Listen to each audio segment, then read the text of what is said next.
샬롬. 지난밤 평안하셨습니까? 잘 주무셨습니까? 오늘도 하나님께서 우리 모두에게 깊은 수면과 맛있는 밥을 먹을 수 있는 입맛과 운동할 수 있는 의욕과 체력 주시기를 간절히 바랍니다. 오늘은 사무엘하 19장 1절로 8절의 말씀을 통하여 내 인생을 바꾼 말 한마디, 내 인생을 바꾼 말 한마디라는 제목으로 주의 말씀을 증거하겠습니다. 여러분의 인생을 바꾼 말 한마디는 무엇입니까? 방송인 유재석 씨와 가수 이적이 함께 부른 말하는 대로라는 노래가 있습니다. 가사는 이렇습니다. 나 20살 적에 하루를 견디고 불안한 잠자리에 누울 때면 내일 뭐하지, 내일 뭐하지 걱정을 했지. 두 눈을 감아도 통 잠은 안 오고 가슴은 아프도록 답답할 때 난 왜 안 되지, 난 왜 안 되지라고 되뇌었지. 자, 이런 내용인데요. 지금 보면 방송인 유재석 씨는 누가 봐도 스타입니다. 이분만큼 자기관리 잘하고 방송계에서 롱런 하는 사람이 많지 않습니다. 한번 방송에 출연하면 그 출연료가 어마어마하다고 하지요. 얼마나 인기가 많은지 별명이 유느님이라고 불릴 정도입니다. 그러면서도 정말 지금까지 작은 스캔들이 하나 없습니다. 그런데 이런 분이 자신의 20대 시절을 후회하면서 이런 가사를 썼다는 것입니다. 그는 무엇을 후회했을까요? 가사를 보면 그는 20대 때에 이렇게 밤이 되면 밤마다 불안했다는 것입니다. 내일 뭐하지? 내일 뭐하지? 난 왜 안 되지? 나는 왜 안 되지? 왜냐하면 방송 촬영을 할 때 실수도 많이 하고 또 앞으로 자기가 무엇을 해야 할지 잘 몰랐기 때문에 그런 것입니다. 만약 지금처럼 대스타가 될 줄 알았다면 그때 그렇게 불안해했을까요? 우리도 마찬가지입니다. 여러분, 아침에 눈을 뜨면 불안하십니까? 아니면 평안하십니까? 만약 불안하시다면 그 불안한 마음을 가지고 새벽마다 주회전에 올라와 기도하는 것은 참 좋은 신앙의 습관입니다. 그 마음이 불안할 때에 무릎 꿇고 기도하는 것은 참 좋은 신앙의 습관입니다. 그런데 그 불안한 마음으로 자식에게 전화하고 친구에게 전화하고 교우들에게 전화를 걸어 하소연을 하면 처음에 한두 번은 괜찮겠지만 자꾸 반복이 되면 사람들이 피할 수밖에 없습니다. 이런 전화 좋아하는 사람 아무도 없습니다. 그런 부모님은 솔직히 자식도 감당하기가 어렵지요.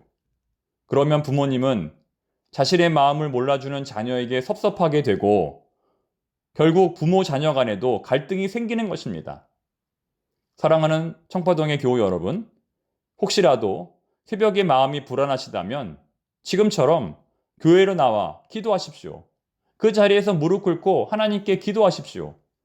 사람들이 내 마음 몰라준다고 섭섭해하지 말고 하나님께 다 토하십시오. 얼마 전 말씀드린 것처럼 욕하지 말고 기도하라. 염려가 들 때마다 기도하라. 이 두 가지 기억하시면서 억울할 때마다, 속상할 때마다 바로 그 자리에서 기도하시기 바랍니다.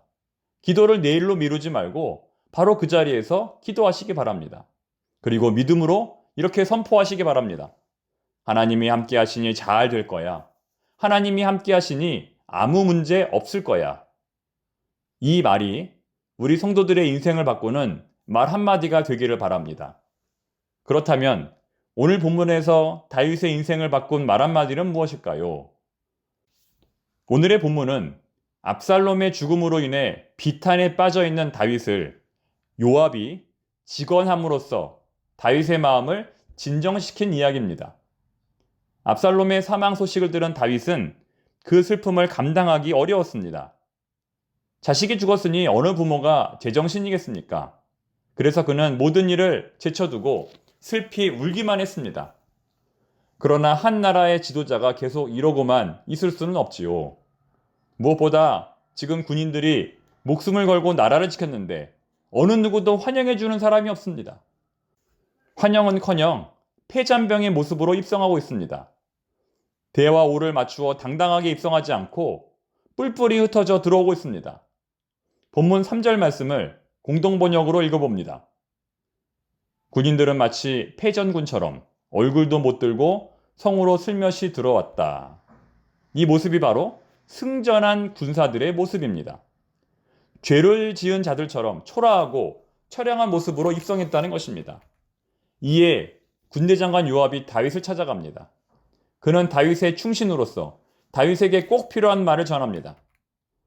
다소 그 말이 무례하다고 여겨질 수도 있겠지만 당시 요압의 이러한 행동은 왕이 다시 제자리를 찾을 수 있도록 도움을 주었던 적절한 행동이었다고 볼 수 있습니다.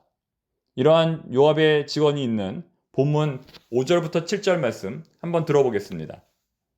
그때 요압이 왕의 거처로 들어가 간했다. 오늘 저희는 임금님과 임금님의 아들, 딸, 왕비, 후궁들의 목숨을 건져드렸는데 임금님께서는 도리어 저희 모든 신하들을 얼굴도 들지 못하게 하셨습니다. 어찌하여 임금님을 미워하는 자들은 사랑하시고 임금님을 사랑하는 자들은 미워하십니까? 이제 보니 이 장병들이나 신하들은 임금님께 아무것도 아니었습니다. 우리가 모두 죽고 압살롬만 살았더라면 임금님은 오히려 그것을 좋아하셨으리라는 것을 이제야 알았습니다. 이러지 마시고 일어나 나가셔서 신하들에게 따뜻한 말 한마디라도 해 주십시오. 임금님께서 나가주지 않으신다면 두고 보십시오. 오늘 밤 임금님 곁에 머물러 있을 사람이 하나도 없을 것입니다. 그리 되면 임금님께서는 어렸을 때부터 지금까지 당하신 어떤 불행보다도 더한 불행을 당하시게 될 것입니다. 자, 이것이 바로 요압의 직언인데요. 여러분이 만일 왕이었다면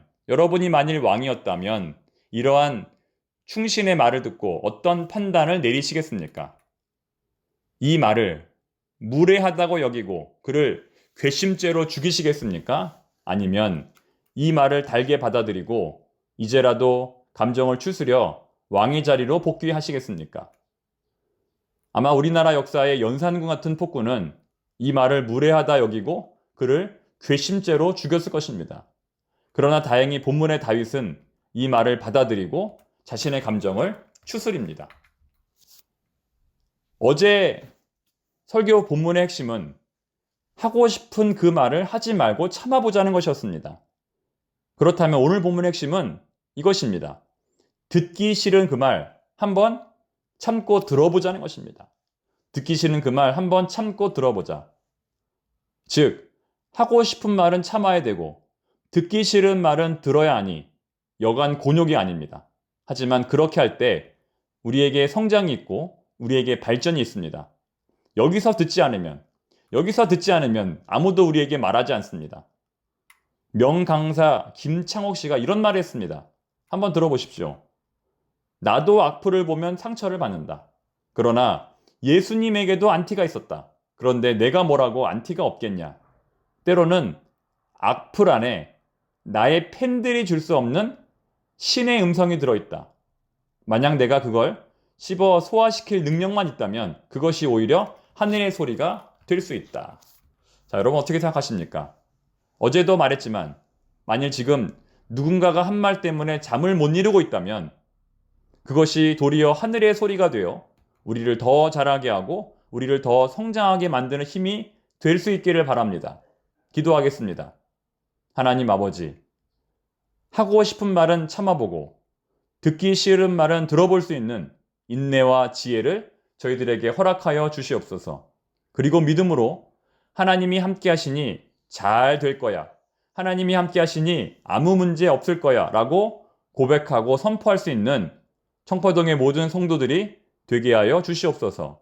예수님의 이름으로 기도드립니다. 아멘.